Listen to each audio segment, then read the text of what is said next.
Olá, seja bem-vindo à Jovem Pan 88,7, a Jovem Pan de Blumenau para todo o Vale Europeu, e a gente está também no YouTube, youtube.com/Jovem Pan Blumenau. E você pediu e a gente traz de novo o sistema financeiro, o cooperativismo, informações aqui de Blumenau e do Vale Europeu para levar até você, pelo 88,7 FM, como também pelo YouTube. Antes de mais nada, antes da gente falar sobre esse assunto que é extremamente interessante e faz parte do dia a dia dos blumenauenses, dos catarinenses, dos brasileiros, que é o crédito, que é aquele dinheiro que a gente usa para poder fazer novas aquisições, trabalhar e como trabalhar, já se inscreva no canal do YouTube da Jovem Pan Blumenau, como também acompanhe e compartilhe sempre, porque eu estou recebendo Paulo Roberto Dioner, que é assessor de crédito da Unicred. Seja bem-vindo aqui à Jovem Pan. Obrigado, Neto. Bom dia, ouvintes. É uma satisfação poder estar trazendo, contribuindo um pouquinho o enriquecimento da saúde financeira, conhecimento financeiro do povo em geral. Paulo, quando a gente fala de crédito, muitas pessoas lembram de empréstimo, de um dinheiro possível para poder fazer uma aquisição que está fora do potencial mensal do que ela recebe. Para a gente começar a nossa conversa aqui, o que é o crédito? Vamos lá então. O crédito é um termo que a gente usa de uma forma geral para abarcar tudo isso, né? A gente sabe que tem pessoas que têm excedente de recursos, têm dinheiro sobrando, aplicam nas instituições financeiras. Da mesma forma, tem pessoas que faltam ou que precisam de dinheiro, vão buscar as instituições financeiras através do crédito. Então, de uma forma mais simples, mais resumida, a gente costuma dividir entre financiamentos e empréstimos, onde financiamentos é aquele dinheiro que é direcionado para um objetivo específico. Comprar um carro, comprar uma casa, comprar uma moto, algo mais direto, mais específico, direcionado. Quando a gente fala de empréstimos, aí é mais geral. Não importa qual a finalidade do recurso, é um dinheiro que o cooperado ou que o cliente ou a pessoa vai procurar e vai usar para a finalidade que melhor lhe couber. Pagar alguma dívida, fazer uma reforma na casa, fazer uma viagem, é mais nesse sentido, um sentido não tão específico. Perfeito. Até inclusive, agora ele falando, me lembrou que essa semana, onde a gente está fazendo o nosso bate-papo aqui, teve o Prêmio Nobel de Economia, que foram para 3 economistas que receberam, e eles falam da importância e da necessidade do sistema financeiro, seja estruturado dentro do cooperativismo ou dentro do sistema que a gente chama aquele mais tradicional, que é o sistema bancário, que são 2 vertentes diferentes, acabam trabalhando com o sistema financeiro, mas o modo de entrega e de rentabilidade muda bastante porque são propósitos diferentes.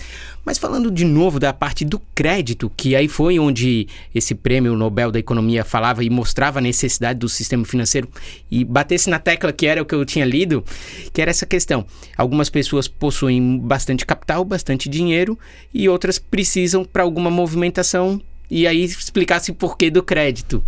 É bem o tema do prêmio Nobel. Perfeito. Então foi muito interessante. E fizesse 2 divisões, a divisão do empréstimo e a divisão do financiamento e dos propósitos. O que diferencia, além de propósito, de uma necessidade, o financiamento que a gente vê? O brasileiro é acostumado no financiamento, basicamente, da casa própria, do carro que acaba, e às vezes a gente vê um financiamento de lojas para compra de eletrodomésticos, e ao longo dos últimos 20 anos ele foi dividindo para várias coisas. O que diferencia, assim, que basicamente o empréstimo e o financiamento é tu pegar dinheiro de uma instituição ou de uma outra pessoa e ter que fazer uma entrega posteriormente dentro de um prazo. Perfeito. Mas o que diferencia isso para vocês que estão do outro lado do balcão? Certo. Então, além do propósito que diferencia essa finalidade de cada um dos 2 que eu mencionei, tem a questão do prazo, a questão do preço desse crédito, a questão da segurança, e para a instituição financeira tem muito disso, muito da segurança.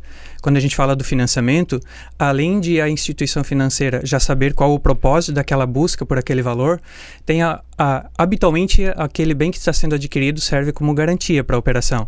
Então, isso permite com que a taxa fique mais baixa, permite com que o prazo seja mais longo e permite com que a instituição financeira tenha a expectativa de que a inadimplência, o risco de inadimplência seja menor. Então, esse conjunto de fatores faz com que, principalmente, o preço seja menor do que um empréstimo. Como eu falei antes, né, o empréstimo, não sendo obrigatório dizer qual a finalidade daquele recurso, costumeiramente o prazo costuma ser mais curto e a taxa mais alta, seja por não ter garantia, seja porque a instituição não conhece qual a finalidade, mesmo que na conversa, no momento de montar a proposta, ele mencione, mas aquilo não é obrigatório. Se ele mudar de ideia depois que o recurso está liberado, ele tem a liberdade de fazer isso e usar como bem entender, como preferir o recurso que ele está tomando. Então, de certa forma, além da finalidade, a questão da segurança, do prazo e do preço dessa operação que ele está contratando, que ele está procurando. Perfeito, perfeito. Então, se olha a possibilidade do risco, e eu acho que me matasse ali, que é a questão de falar assim, na questão de um financiamento, a gente já tem um bem que pode ser no futuro alienado, ele é a garantia, né? Perfeito. E o empréstimo, a gente ouve muitas pessoas falando, peguei um empréstimo para fazer um investimento da aquisição de um terreno, de uma ampliação do meu negócio. O empréstimo também, quando eu vou buscar um empréstimo, eu tenho a necessidade de ter algum bem para estar alienado a esse empréstimo ou hoje não? Depende muito. Não necessariamente. Na verdade, é um conjunto de fatores, né, Neto? Então, a gente vai olhar lá o comportamento dele em operações anteriores no mercado, quando já houve. Se não houve, vai verificar, por exemplo, o patrimônio que você mencionou. Então, é um conjunto de fatores. Quando fala de comportamento também, não só com financiamentos, né, mas o comportamento no mercado, hoje através de birôs de crédito, onde apresentam uma nota para cada cidadão. Hoje, não só as instituições financeiras, mas como o comércio em geral, de certa forma, utiliza que se chama de score de crédito. Então, quanto melhor o comportamento, o perfil de pagamento desse cidadão, maior a acessibilidade dele a crédito, a taxas menores, a condições melhores de crédito.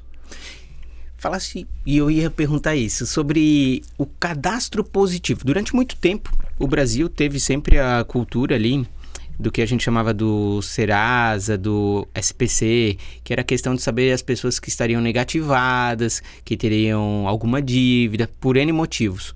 E eu acho que há uns 4, 3 anos se criou o cadastro positivo. Isso foi produtivo e positivo para o cidadão, mas também para a instituição financeira, para a cooperativa de crédito? Com certeza, positivo sempre é, né? O que tem é, gradativamente, o público em geral vai se familiarizando com essas ferramentas. Ainda existem pessoas que têm desconfiança, acabam não autorizando ou pedindo para não divulgar ou não estar incluso no cadastro positivo. Mas sim, com certeza é positivo. A instituição financeira, identificando que esse cidadão está no cadastro positivo, apresenta um bom score, vai ter muito mais tranquilidade na hora de conceder o crédito, muitas vezes até sem garantias ou com prazos mais longos, né? Então, positivo sempre com certeza vai beneficiar tanto a instituição financeira quanto o cidadão que está procurando e precisando de crédito.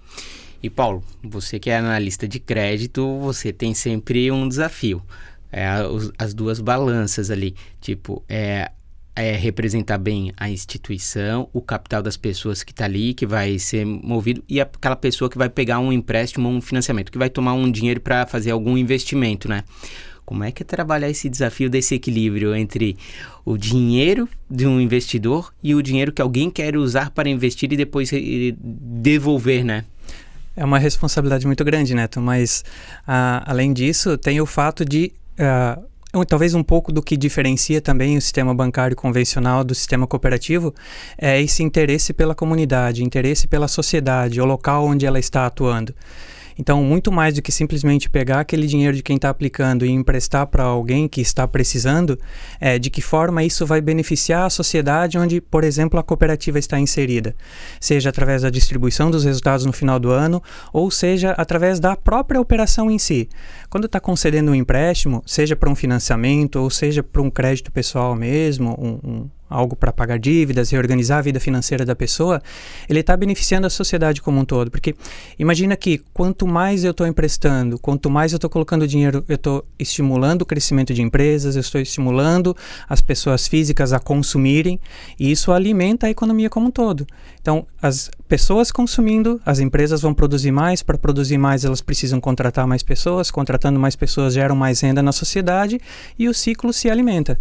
Então, o benefício está muito além do que simplesmente captar o dinheiro de quem está aplicando e emprestar. Não, tem todo um contexto envolvido e o sistema cooperativo olha muito para isso. Muito legal essa tua explanação e explicação da conjuntura, não só do propósito do sistema cooperativo, do cooperativismo de crédito, que é o exemplo que a Unicred faz, mas também essa questão de se retroalimentar. Como é que você avalia a importância, então, de a gente ter aqui na região uma cooperativa como a Unicred que ajuda a fomentar novos negócios e crescer e todo mundo ganhar? Certo. A Unicred, assim como as demais cooperativas, ela tem esse princípio, esse foco, o interesse pela comunidade, né? Mas a Unicred em específico, apesar de ser livre de admissão, é uma cooperativa que nasceu da área médica. Então hoje, ainda a área médica é muito forte dentro da Unicred, dentro do sistema Unicred. Por que eu estou trazendo isso? Porque quando a gente fala de financiamento, por exemplo, a gente falou de casas, a gente falou de veículos, a gente fala também de equipamentos. Um ultrassom, um raio-x, alguma coisa assim. Então, a ampliação de um hospital, a abertura de uma nova clínica. Então, além do financeiro, também tem o lado da saúde, né? Que a gente atende e que a gente tem essa preocupação também com a comunidade, né? Então, beneficia mais uma vez a sociedade dessa forma, possibilitando melhores tratamentos de saúde, um melhor atendimento à população de um modo geral. Isso é interessante porque, às vezes, quando a gente vê em um momento político de 2022 que se discute, às vezes, o crédito das pessoas, às vezes é mal interpretado e pode parecer alguma coisa de vilão por causa de cultura. Como é que as pessoas têm que olhar e saber usar o crédito melhor? Que é aquela história. Vocês, como cooperativa, vocês têm um entendimento da entrega, um estudo de quem vai entregar e principalmente também programas que explicam como a pessoa pode trabalhar melhor o crédito. Mas a minha pergunta é assim, como cidadão, o empreendedor, ele tem que saber usar o crédito para o crédito não se tornar um vilão do mau ato dele mesmo. Perfeito. O crédito mal utilizado pode sim, como tu mencionou, se tornar um vilão das finanças dele, da família dele, do negócio dele. Mas, por outro lado, sendo bem utilizado, ele serve como uma alavanca, né, para o crescimento da empresa, a vida financeira dele, o patrimônio dele, enfim, a sociedade como um todo. Então, o uso adequado do crédito depende muito do conhecimento de saúde financeira, de gestão financeira. A cooperativa tem buscado levar nas escolas, desde os anos iniciais de educação, programas de educação financeira, né? Universidades também, através do programa Unicred.edu, e não só para quem é cooperado ou para filhos de cooperados, para a sociedade como um todo, existe um canal, o suasaudefinanceira.com.br, que é de livre e gratuito acesso para qualquer pessoa, onde ela vai encontrar cursos, ela vai encontrar planilhas, ela vai encontrar vídeos, onde ela consegue conhecer um pouquinho mais e entender de gestão financeira, de saúde financeira. E aí, trazendo para dentro de casa, a gente vê que é um ponto que o Brasil sim precisa avançar nessa questão de conhecimento, de gestão financeira.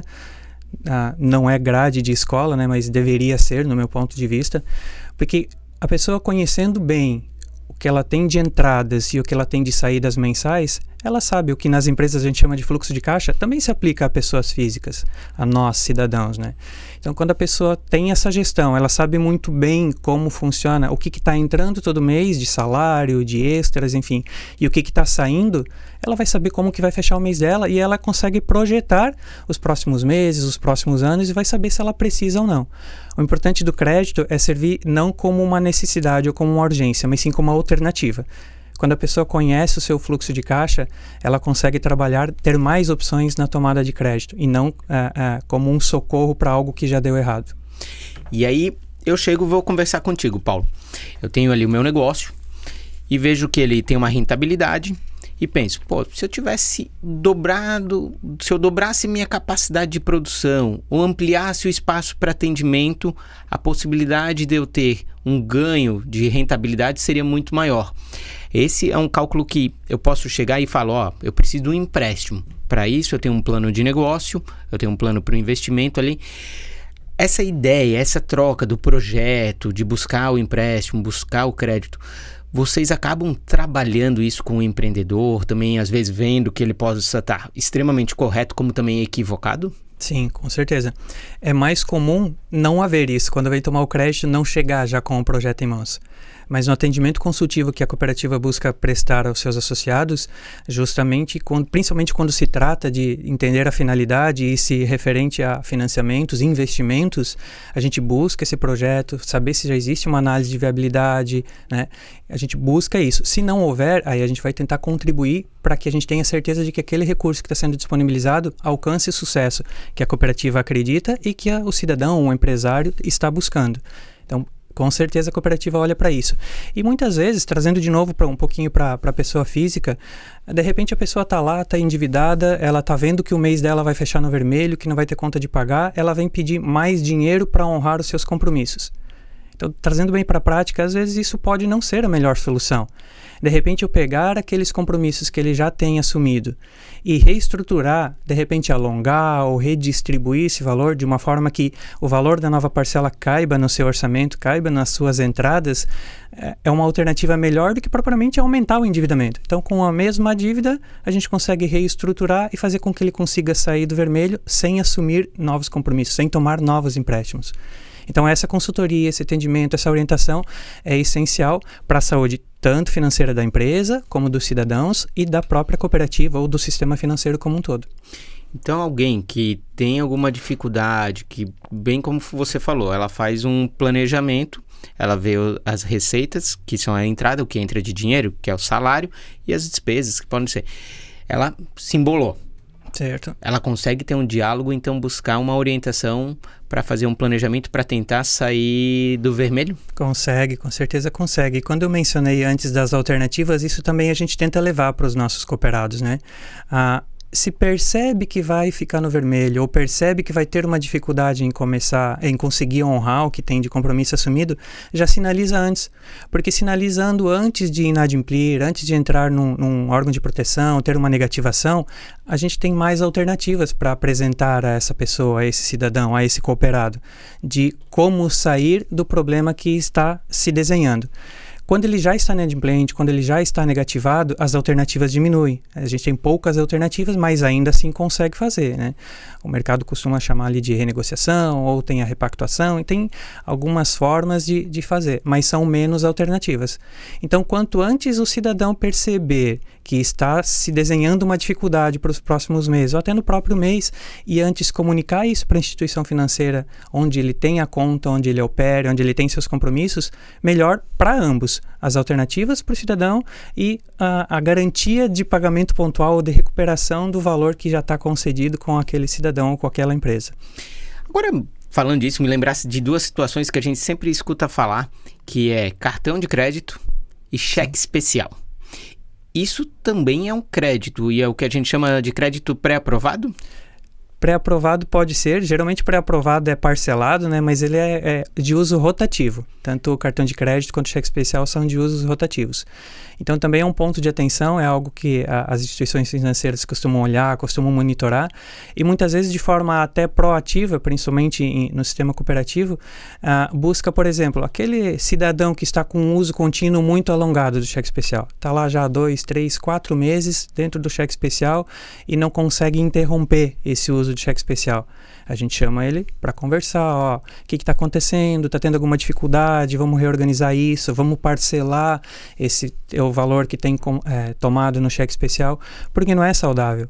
A gente se depara ali somente com o juros mensal que ele vai estar pagando num cheque especial, num cartão de crédito, ele consegue pagar uma parcela de um empréstimo, um crédito pessoal, uma renegociação, uma recondução e sair da dívida, parar de pagar juros e reduzir aquele bolo que ele acabou somando dentro do cartão de crédito ou do cheque especial. Mas sim, quando bem utilizados, são excelentes alternativas. Às vezes tem uma oportunidade muito boa, não está usando cheque especial, não está usando cartão de crédito e surge uma oportunidade muito boa. De repente não dá tempo dele ir lá buscar um empréstimo, buscar um financiamento.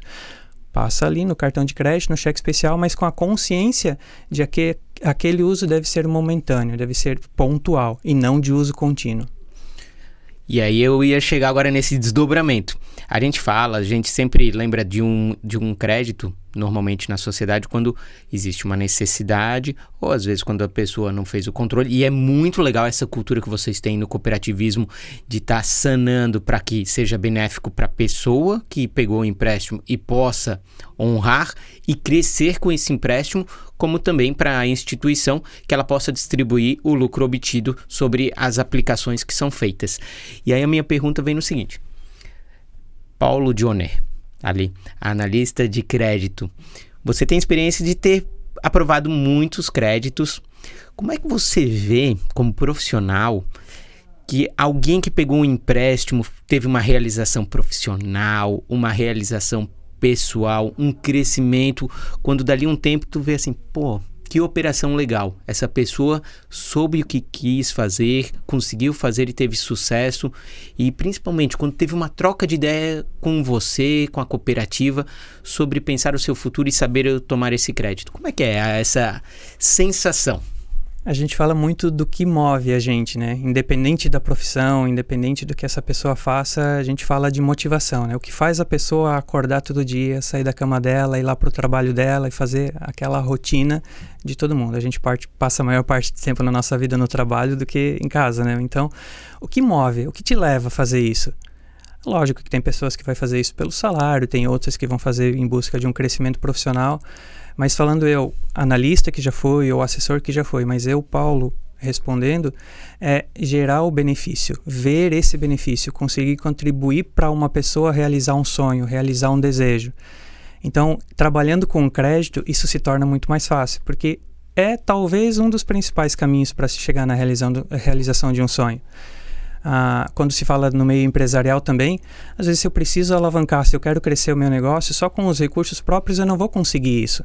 Então, o crédito, mais uma vez, quando bem utilizado, ele gera benefícios para ambos. E quando eu vejo lá, aprovei uma operação, aprovei um equipamento para um hospital e depois eu vejo pessoas sendo atendidas e a sua saúde sendo tratada com aquele equipamento que a Unicred financiou, que a cooperativa financiou, é uma satisfação muito grande. E para mim o que me move é isso, ver as pessoas, ver o cidadão usufruindo de algo que passou pela tua mão, que passou pela tua análise. A gente brinca lá que tem quem aprova e tem quem reprova também, né? A gente precisa às vezes reprovar. E às vezes um não bem dado em uma operação de crédito também é saudável. Porque de repente ele está indo para um rumo que talvez a gente veja que ele não vai ali na frente conseguir contornar, não vai conseguir honrar, não vai conseguir se recuperar. E já aconteceu nessa minha estrada aí de 17 anos de sistema financeiro, 17 anos em cooperativa, aconteceu, é raro, mas já aconteceu, de um não, a pessoa sai insatisfeita, sai às vezes até um pouco chateada, um pouco revoltada, mas passou um tempo ali, passou 2 meses, 3 meses, essa pessoa voltar, te agradecer e dizer, Paulo, obrigado, foi muito bom ter feito isso, encontrei uma alternativa melhor dentro do que você propôs e realmente deu certo. Foi muito bom não ter tomado. Então tem os dois lados. A realização, quando a gente vê o sonho de uma pessoa se concretizando através daquele crédito que a instituição está concedendo e que você como profissional aprovou, eu como profissional aprovei, ou os meus colegas. Mas também quando a gente dá um não e a pessoa reconhece e entende a importância daquilo, a importância de que a gente está, além de olhar do resultado que aquela operação vai gerar, se aquela pessoa vai se sair bem com aquilo, se aquilo vai ser saudável ou não para a vida da pessoa, para o futuro daquela pessoa, da família dela ou da empresa dela. Então, eu, Paulo, olho muito para isso. Muito legal, que era esse outro lado da pergunta, que era, e quando dá o não? Como é que era a reação? Mas principalmente o que você já falou, que era a pessoa que recebeu uma negativa e depois ela percebe que a negativa foi a melhor coisa que aconteceu naquele momento para ela se replanejar, para ela ver que daqui a pouco ela estava apenas indo numa onda de momento. Muito legal. O que eu ia perguntar, dentro do que você estava falando, comentasse sobre o fluxo de caixa, recursos próprios, porque a gente vê algumas pessoas e algumas empresas que evitam de usar o caixa próprio para fazer investimentos e optam pelo crédito. Por que isso acontece? Que quando a gente pensa assim, pô, eu vou estar com meu dinheiro próprio, eu não vou precisar. Mas por que existe essa visão e essa estratégia? E a gente percebe até de pessoas com recurso, elas optam mais por pegar um crédito do que usar o seu próprio dinheiro. Perfeito. Em primeiro lugar, é uma questão importante é isso. A gente vê principalmente em empresas menores, às vezes misturar o fluxo de caixa ou as finanças da pessoa física com as finanças da empresa. Isso não é saudável. É ruim para ambos, tanto para a pessoa física e seus familiares, como também para a empresa. É importante que isso esteja segregado, para que as duas andem independentemente e consigam evoluir, né?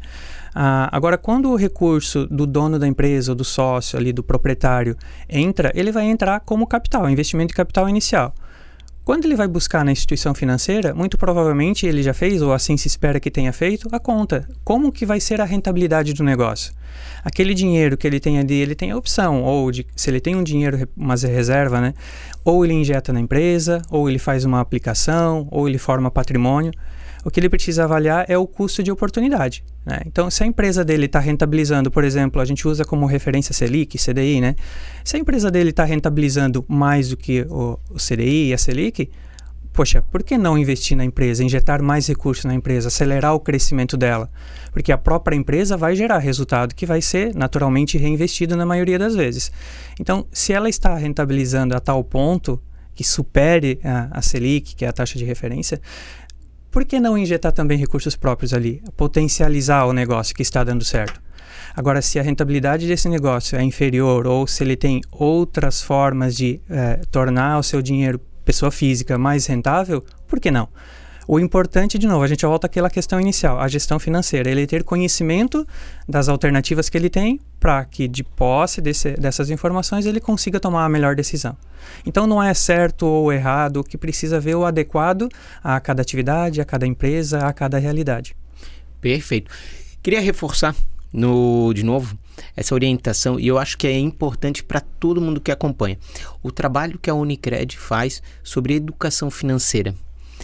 Por que desse trabalho? E, de novo, reforçar quais os canais que as pessoas encontram, seja essa pessoa que participe da cooperativa, participe da Unicred, mas que também tem que entender um pouco mais dessa questão de crédito, de como funciona o sistema financeiro e entender como funciona o dinheiro na sua vida.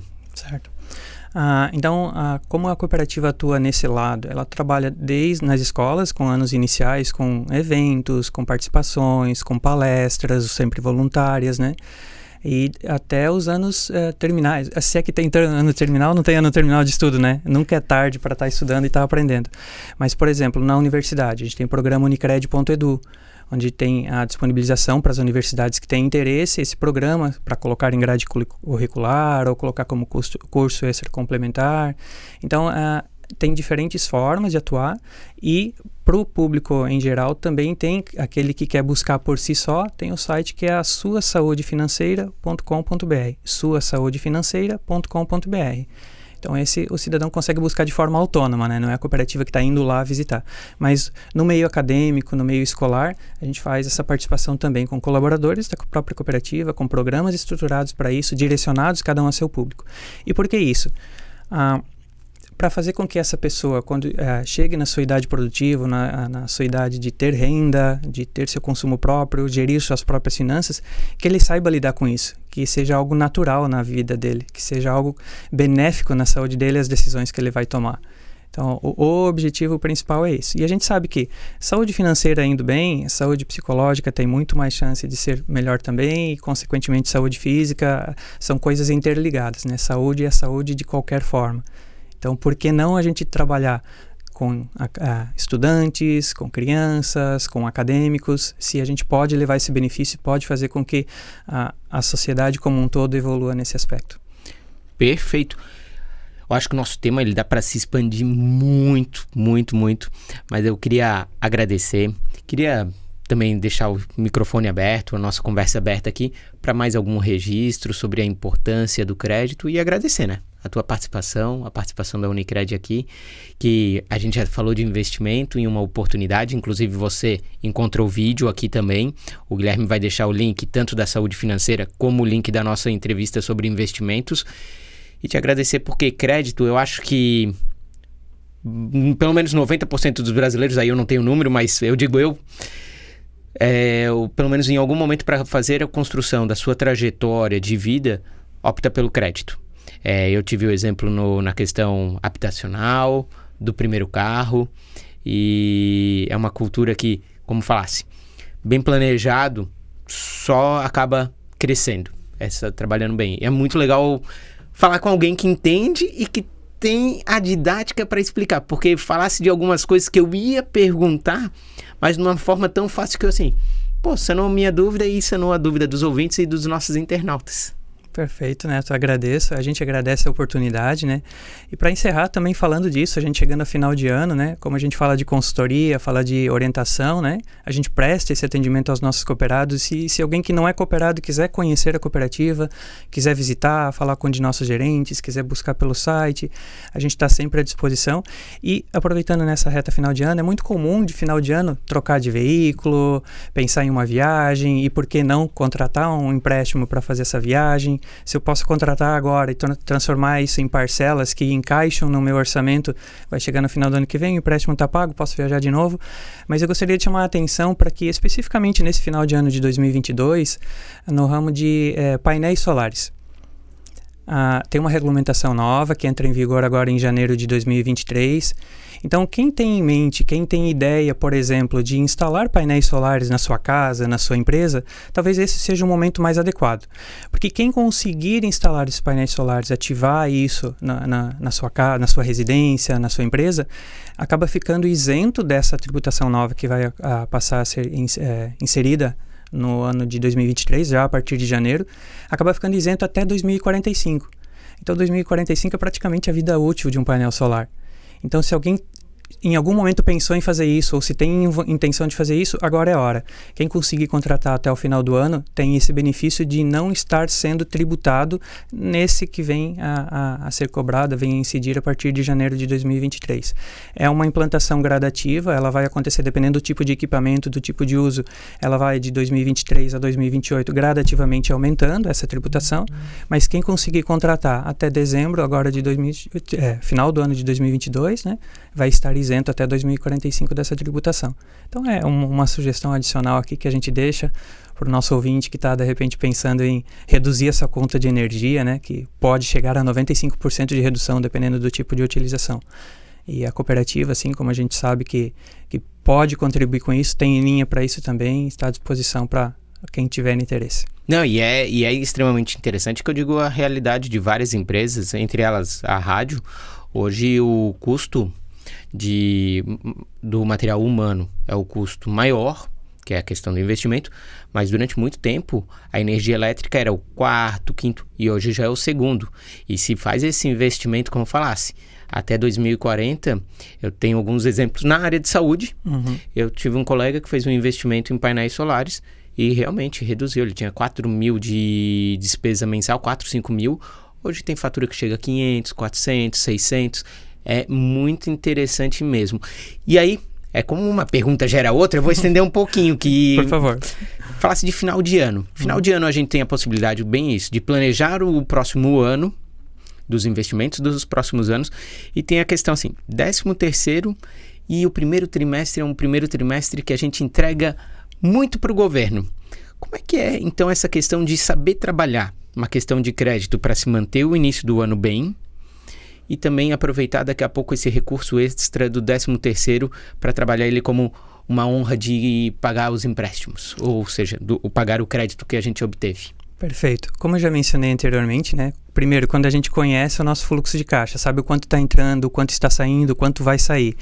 E a gente conseguir enxergar isso para frente, conseguir se planejar, a gente tem mais alternativas.